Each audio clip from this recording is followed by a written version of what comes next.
एक व्यक्ति ऑटो चलाकर मेहनत मजदूरी करके अपनी पत्नी को पढ़ा लिखा कर सरकारी स्कूल का सरकारी टीचर बना देता है।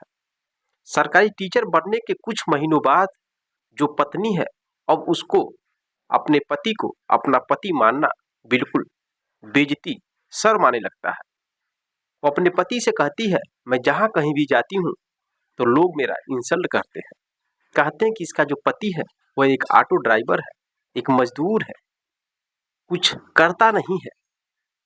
इस वजह से दोस्तों वह औरत अपना रूप बदलती है और अपने पति से लड़ाई झगड़ा करके उस पति से तलाक ले लेती है, जो पति पढ़ा लिखा कर उसको सरकारी टीचर बनाया था। लेकिन दोस्तों पति भी पढ़ा लिखा था, वो भी बीएससी किया था।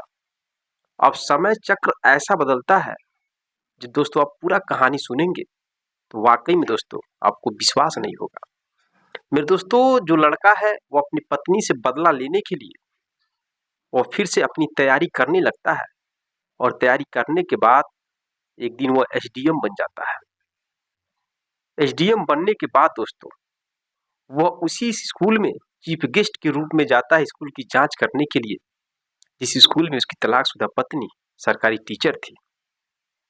4 साल के बाद उस स्कूल में जाता है और संजोग से दोनों की मुलाकात आमने सामने हो जाती है। पत्नी बार बार अपने तलाकशुदा पति से बात करने की कोशिश करती है, सोचती है कि कैसे मेरा पति एक ऑटो ड्राइवर था और कैसे तैयारी करके एसडीएम कैसे बन गया। अब यही टेंशन उसके दिमाग में गूंजने लगता है और उसकी हालत उस समय बहुत अधिक खराब हो गई थी। वो बार बार अपने तलाकशुदा पति से बात करने की कोशिश करती है, लेकिन उसका तलाकशुदा पति बात नहीं करता है। कुछ दिनों के बाद उसकी तलाकशुदा पत्नी उसके केबिन में पहुंच जाती है। केबिन में जाने के बाद जो घटना दोस्तों घटित होता है, एसडीएम साहब जो काम करते हैं, जो फैसला लेते हैं, उसको सुन करके आप भी एसडीएम साहब की प्रशंसा किए बिना पीछे नहीं हटेंगे। चलिए जानते हैं इस सच्ची घटना के बारे में विस्तार से। नमस्कार दोस्तों, मैं हूं संतोष, आप सभी का स्वागत करता हूं अपने इस यूट्यूब चैनल में। दोस्तों आज की सच्ची घटना की शुरुआत बिहार राज्य से होती है। बिहार राज्य में सीमा नाम की एक लड़की होती है और बिहार का ही प्रतीक नाम का एक लड़का होता है। प्रतीक अपने माँ बाप का इकलौता पुत्र था। उसके माँ बाप बूढ़े हो चुके थे। प्रतीक किसी तरह से बीएससी फाइनल करता है और बीएससी फाइनल करने के बाद परिवार की कंडीशन सही नहीं होने के कारण वो आगे की पढ़ाई पूरा नहीं कर पाता है। लेकिन उसका सपना था कि पढ़ लिख कर एक अधिकारी बनने का, लेकिन वो सपना बीच रास्ते में ही चूर हो जाता है। अब वह इधर उधर छोटी मोटी जॉब करके अपने माता पिता का सेवा करने लगता है। उसके माता पिता कहते हैं, बेटा तुम्हारी उम्र हो गई है शादी लायक, अब तुम शादी कर लो, हम लोग बूढ़े हो चुके हैं, हम लोग के आंखों के सामने तुम्हारी शादी हो जाएगी तो हम लोगों को बहुत ही खुशी मिलेगी। इस वजह से दोस्तों जो प्रतीक है उसकी शादी के लिए लोग लड़की ढूंढने लगते हैं और प्रतीक की शादी सीमा नाम की एक लड़की से होती है।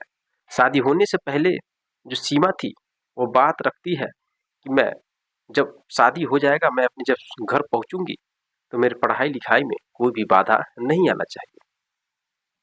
दोस्तों सीमा भी बीएससी की थी और प्रतीक भी बीएससी किया था। प्रतीक इस बात को मान जाता है, एक्सेप्ट करता है कि तुम्हारी पढ़ाई लिखाई का जो भी खर्चा होगा मैं दूंगा और पढ़ाई लिखाई में कोई भी प्रॉब्लम नहीं आने दूंगा। इस बात पे तय होता है और प्रतीक और सीमा की दोनों की शादी हो जाती है। शादी होने के बाद सीमा नई नेवली दुल्हन बनकर अपने ससुराल आ जाती है और वहां पे बहुत अच्छे से रहने लगती है। घर का काम भी करती थी और पढ़ाई भी पूरा करते थे। उसी बीच में दोस्तों प्रतीक की माँ की तबीयत खराब हो जाता है। अब प्रतीक के पास उतने पैसा था नहीं। प्रतीक कुछ दिन तक मजदूरी करता है, उसके बाद एक ऑटो खरीदता है और ऑटो चलाने लगता है। अब जो कुछ पैसा रखा था उस पैसे से अपनी माँ की दवा कराने लगता है। माँ की तबीयत बहुत अधिक खराब हो जाती है और उसी बीच में दोस्तों बीएड का फॉर्म निकलता है इंट्रेंस एग्जाम का, तो सीमा भी उस फॉर्म को भर देती है। भरने के बाद एग्जाम देती है, एग्जाम देने के बाद क्वालिफाई हो जाती है। अब उसका बीएड में दाखिला लेने के लिए भी पैसे की जरूरत पड़ती है। इधर प्रतीक परेशान था अपनी माँ को दवा कराते हुए। कभी दिल्ली, कभी बनारस, जगह जगह दवा कराने के लिए दौड़ता था। दोस्तों, उसकी माँ का जो एक किडनी खराब हो गया था। अब इस वजह से बहुत अधिक पैसा लगना अनिवार्य हो गया था। लेकिन प्रदीप के पास पैसा था नहीं। इधर उसकी पत्नी का भी एडमिशन कराना था, क्योंकि पत्नी से पहले ही वादा किया था। अब प्रतीक अपनी जमीन को बेच देता है 5 लाख रुपए में, और बेचने के बाद उस 5 लाख रुपए से अपनी माँ का दवा कराता है और उसी पैसे में से अपनी पत्नी का बीएड में एडमिशन करा देता है। अब ऐसे ही इन लोगों की जिंदगी चल रही थी। इधर कुछ सालों के बाद जो सीमा है वो बीएड क्वालिफाई कर लेती है। पास होने के बाद टीचर की वैकेंसी आती है, फॉर्म भरती है, तैयारी करती है और उसका सिलेक्शन हो जाता है। यानी कि जो सीमा है वो एक सरकारी स्कूल की सरकारी टीचर बन जाती है। जब इस बात की खबर मिलती है प्रतीक को, तो प्रतीक भी बहुत खुश होता है और प्रतीक के माँ बाप भी बहुत ही खुश होते हैं। पूरे गांव वाले बहुत खुश हो जाते हैं कि प्रतीक कितना मेहनती लड़का है, अपनी पढ़ाई बंद करके अपनी पत्नी का पढ़ाया लिखाया और पत्नी को सरकारी स्कूल का सरकारी टीचर बना दिया। दोस्तों, गांव के सभी लोग तारीफों के पुल बांधने लगे प्रतीक का। अब सीमा की पहली पोस्टिंग होती है तो इसके घर से लगभग 80 किलोमीटर दूर होती है। अब बात आती है कि सीमा कैसे जॉब करेगी, अपना कैसे स्कूल में पढ़ाएगी। तो प्रतीक सीमा को लेकर उस स्कूल पे जाता है और स्कूल के अगल बगल एक गांव में रूम लेता है और कहता है सीमा तुम यहीं पे रहना और हम घर पे मम्मी पापा के साथ रहेंगे। दोस्तों, शादी होने के बीच में इन दोनों के एक लड़की भी पैदा होती है और बच्ची भी लगभग 4 साल की हो गई थी। अब प्रतीक अपने बच्ची को लेकर अपने घर पर रहने लगा और सीमा अपनी नौकरी करने लगी, यानी स्कूल में पढ़ाने लगी। बीच में कभी कभी जाकर मिल लेता था। अब दोस्तों, लेकिन लगभग 6 महीने के बाद जो सीमा है, अब उसके व्यवहार में अलग अलग चेंजिंग आ जाता है। सीमा प्रतीक से बात करना बहुत कम कर देती है। प्रतीक जब भी फोन करता था तो सीमा समय से फोन नहीं उठाती थी और बहुत कम बात करती थी। प्रतीक को ऐसा लगने लगा कि सीमा काफी चेंज हो चुकी है और पहले जैसा मुझसे प्रेम नहीं करती है। अब एक दिन प्रतीक कहता है सीमा से, सीमा देखो तुम बिल्कुल बदल गई हो, पहले जैसे नहीं लग रही हो। अब सीमा गुस्सा होकर कहती है कि हाँ मैं बदल गई हूँ, मैं यहाँ पर अकेली हूँ तो तुम्हें लग रहा है कि मैं किसी और लड़के से बात करती हूँ, किसी से प्रेम करती हूँ, यही तुम्हारे अंदर गलतफहमी बैठा हुआ है। दोस्तों, इस तरह से डांट फटकाकर अपने पति को शांत कर देती है। पति भी मान जाता है कि हो सके काम में व्यस्तता हो, इस वजह से वो समय नहीं मिल पाता है बात करने के लिए। लेकिन दोस्तों, कुछ दिनों के बाद प्रतीक अपनी पत्नी के पास फोन करता है, लगभग 20 बार फोन करता है, लेकिन उसकी पत्नी फोन नहीं उठाती है। और जब फोन नहीं उठाती है तो प्रतीक को ऐसा लगता है कि हो सके मेरी पत्नी के ऊपर कोई मुसीबत आ गया है। इस वजह से वह अपने मम्मी पापा से बात करके और अपनी लड़की को अपने मम्मी पापा के पास रख के और कहता है माँ मैं जा रहा हूँ अपनी पत्नी के पास, लग रहा है कोई बात है। मैं 20 बार फोन किया हूँ लेकिन 20 बार फोन करने के बाद भी फोन नहीं कॉल उठाई है और न ही उधर से फोन आया। इतना कहकर वो निकल जाता है। अब जैसे अपनी पत्नी के क्वार्टर पर पहुंचता है, जैसे दरवाजा खोलता है दोस्तों, वैसे ही अंदर का नजारा देखकर उसके पैर तले जमीन खिसक जाती है। अब एक और लड़का था जो उसके साथ उस रूम में था, दोनों बैठे थे। अब जैसे प्रतीक पहुंचता है वैसे उसकी पत्नी तो चकाचौंध हो जाती है, पूछती बिना बताए आप कैसे चले आए। उसका पति कहता है क्या मैं बिना बताए नहीं आ सकता, तुमने फोन देखा है, फोन कितनी बार मैं किया हूँ, 20 बार मैं फोन किया हूँ लेकिन फोन रिसीव नहीं की। पहले यह बताओ यह आदमी कौन है, लड़का कौन है। तो कहती मेरे स्कूल के एक टीचर है और स्कूल की कागजी कार्रवाई था, इस वजह से मैंने इनको अपने रूम पर बुलाया था। अब दोस्तों, जो टीचर आया था उसका नाम अजय होता है, वहां से तो चला जाता है दबे पांव से। चले जाने के बाद अब प्रतीक और सीमा में भयंकर लड़ाई होने लगता है। प्रतीक का जो शक था वो हकीकत में बदल गया। प्रतीक कहने लगता है कि तुम्हारे व्यवहार में इसी वजह से चेंजिंग आ गया था, तुम किसी और से प्रेम कर रही हो, किसी और के साथ रंगलियां बना रही हो, तुमने मेरे साथ बहुत बड़ा धोखा किया। अब दोस्तों, यह बात कह करके प्रतीक सीमा को मारने पीटने लगता है। उसके बाद गुस्सा में आकर सीमा कहती है, हाँ, जो टीचर आया था मैं उससे प्रेम करती हूँ और उसी के साथ रहना पसंद करती हूँ। मैं तुम्हारे साथ नहीं रहूंगी, मुझे तलाक चाहिए, क्योंकि मैं जहाँ कहीं भी जाती हूँ तो मेरा बहुत ही इंसल्ट होता है। लोग कहते हैं इसका जो पति है वो एक मजदूर है, एक ड्राइवर है, इस वजह से मैं तुम्हारे साथ नहीं रहना पसंद करती हूँ। अब दोस्तों यह बात सुन करके प्रतीक के आंख से आंसू आने लगते हैं, उसके पैर तले जमीन खिसक जाते हैं। वो सोचने लगता है कि मैंने जिस पत्नी को अपनी पढ़ाई बंद करके, मेहनत करके, मजदूरी करके उसको पढ़ाया लिखाया, और आज वह मुझसे तलाक लेने की बात कर रही है, मेरे साथ इतना बड़ा धोखा दे रही है। अब दोस्तों इसी सब बातों को लेकर वहां पर विवाद होता है। वो अपने घर चला आता है और यहाँ अपनी नौकरी कर रही होती है। कुछ दिनों तक लड़ाई झगड़े होते रहते हैं और उसके बाद दोनों के बीच तलाक हो जाता है। तलाक होने के बाद जो लड़की है, लड़की होशियार हो गई थी और प्रतीक अपनी लड़की को लेकर अपने पास रहने लगता है। इधर जो सीमा है उसकी जिंदगी अलग हो जाती है। सीमा अजय से प्रेम करने लगती है, लिव इन रिलेशन में रहने लगती है। अब दोस्तों लेकिन जो प्रतीक था वो भी पढ़ा लिखा था, बीएससी किया था। अब उसको जिद हो जाता है कि मैं अपनी पत्नी से बदला लेकर ही रहूंगा।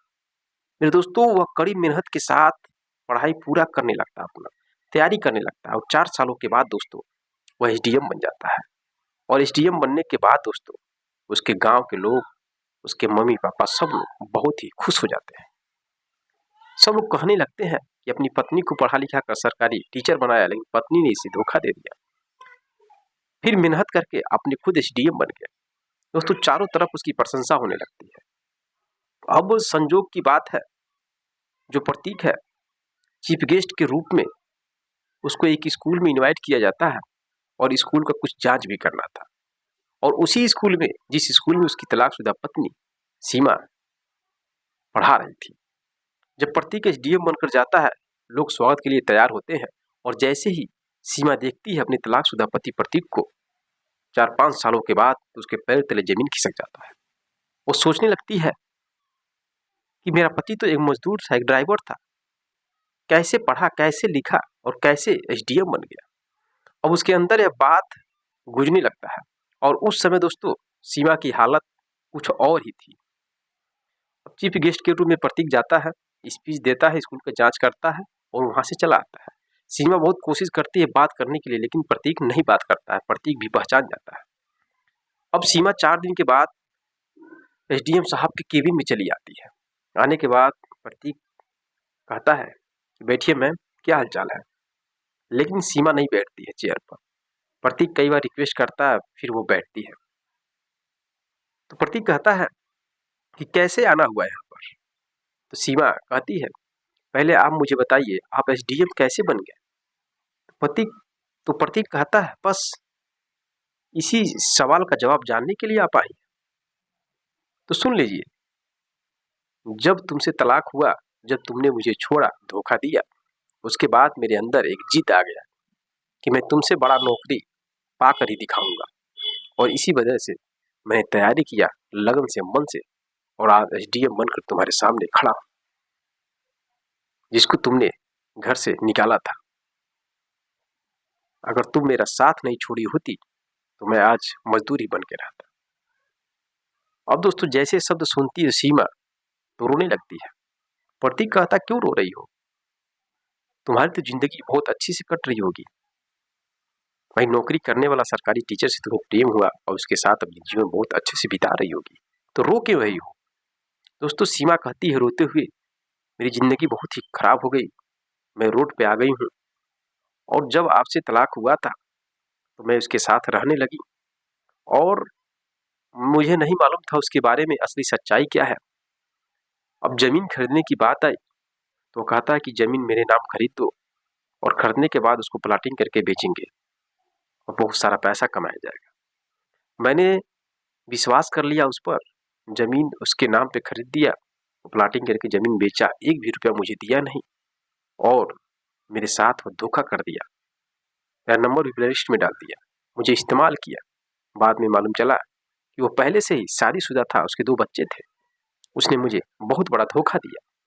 अब यह शब्द सुन करके दोस्तों प्रतीक हंसने लगता है, कहता है कि आप मैडम हो, बच्चों को पढ़ाती हो, आप यह वर्ड जरूर यूज की होगी, जो जैसा करता है वैसा ही फल मिलता है। तो तुम्हारे साथ जो हुआ वो बहुत ही अच्छा हुआ। तुमने मेरे साथ धोखा किया और तुम्हारे साथ भी कोई अगला धोखा किया, हिसाब बराबर है। अब तुम यहाँ से जा सकती हो। लेकिन दोस्तों, सीमा कहती है आप मुझे माफ कर दीजिए और फिर से मुझे अपना लीजिए, मैं आपके साथ कभी धोखा नहीं करूंगी। लेकिन प्रतीक कहता है कि एक बार धोखा खाने के बाद फिर मैं दोबारा धोखा नहीं खाना चाहता। तुम यहाँ से चली जाओ, मैं तुम्हें कभी जीवन में नहीं अपनाऊंगा। लेकिन दोस्तों, रोने लगती है सीमा, कहती है एक बार मुझे अपनी बेटी से कम मिला दो, दिखा दो। दोस्तों, बहुत रिक्वेस्ट करने के बाद प्रतीक अपनी बेटी को बुलाता है और बेटी को उसके सामने लाकर रख देता है। देखते ही सीमा अपनी बेटी को गले लगाकर लिपट कर रोने लगती है और बेटी बेटी कहकर पुकारने लगती है। फिर दोस्तों, उसकी बेटी कहती है पापा मम्मी को घर ले चलिए और मम्मी के साथ हम रहना चाहते हैं।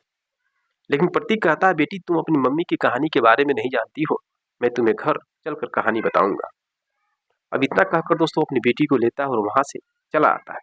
घर आने के बाद अपनी बेटी से जब पूरी कहानी बताता है, उसकी बेटी कहती है पापा मम्मी तो बहुत गंदी है, आप उसे कभी मत अपनाइएगा, हम उससे कभी नहीं देखेंगे, न ही मिलना चाहे। इस तरह से दोस्तों यह कहानी का समाप्त होता है।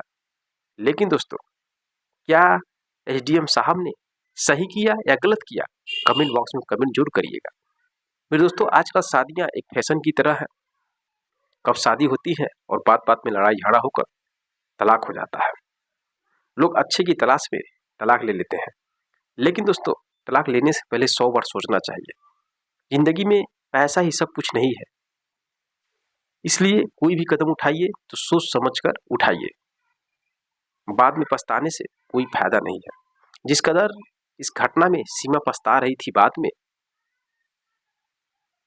उस तरह से दोस्तों पछताने से कुछ मिलने वाला नहीं है। इसलिए समय रहते ही अपना दिमाग लगाइए और सचेत रहिए, सावधान रहिए और कंप्रोमाइज करके अपने रिश्तों को आगे लेकर चलिए। ज्यादा लालच होना बहुत बुरी बात है। दोस्तों, यह रही घटना। अगर इस कहानी में कुछ भी आपको अच्छा लगा है, थोड़ा सा भी अगर आपको सीख लगा है, तो कमेंट बॉक्स में कमेंट जरूर करिएगा। मिलते हैं नेक्स्ट वीडियो में नेक्स्ट कहानी के साथ। तब तक के लिए जय हिंद, जय भारत।